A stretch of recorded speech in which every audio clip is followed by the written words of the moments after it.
Hey, it's Christy here, and I have a fun thing to show you today.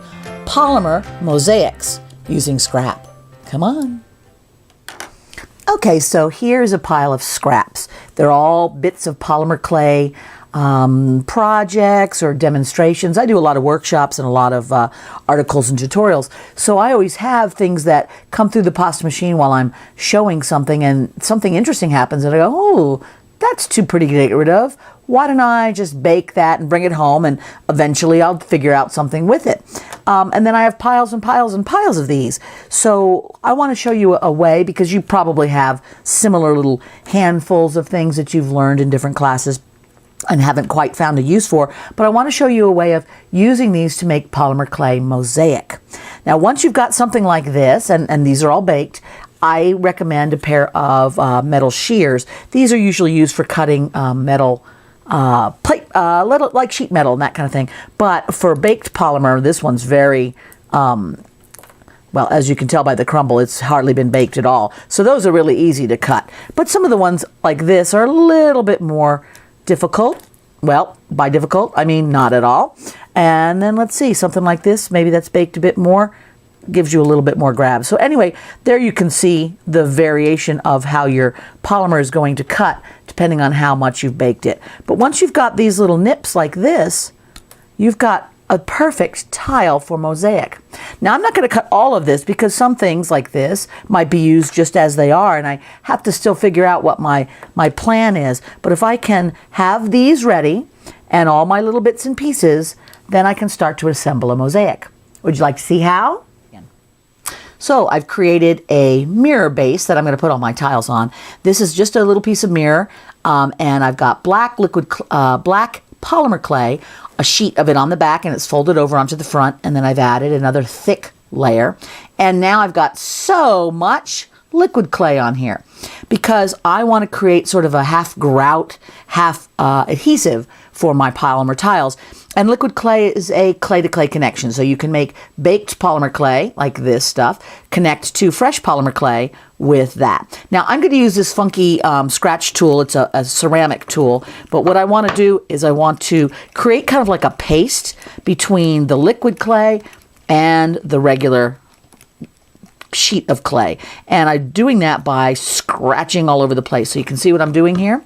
Now, you can also use a needle tool for this, although that takes a little longer, and a paintbrush, toothbrush, and that will create the same thing. But I like this because it gets it down and dirty and makes me a nice gooky mess that I can start putting all my tiles on.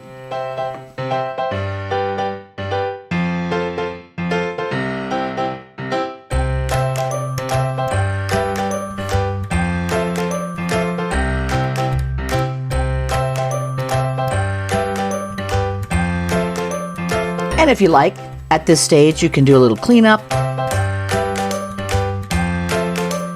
Now it's just time to assemble our mirror. So for bigger pieces like this, if you want to use this here and you want to only use a part of it, you may not be able to cut it with your shears. So what I would do is I'd take a cutting blade. Let's move this for a moment and decide where I want to cut it. Let's say right about here. And sometimes you can go all the way down with this and just cut it straight down, which in this case I could do, because you see how that's cutting. Or you could start a little line here and get your pliers and break it on that line, just like you would score glass and cut it. So besides our lovely snips, which are going to let us snip this clay into little bite-sized pieces, you can also use your blade or your blade and pliers.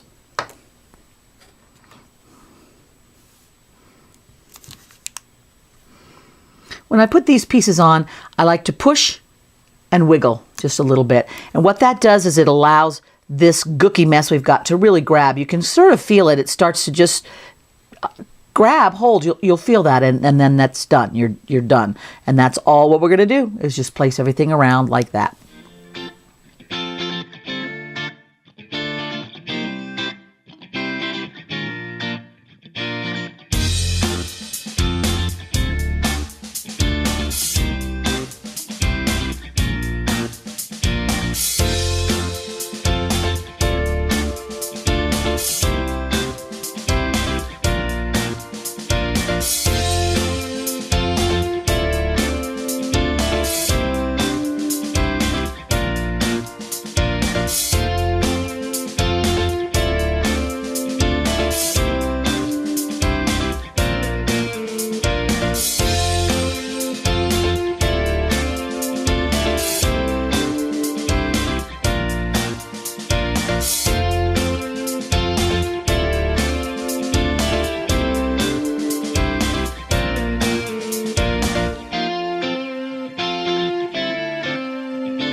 And there you go, it's finished.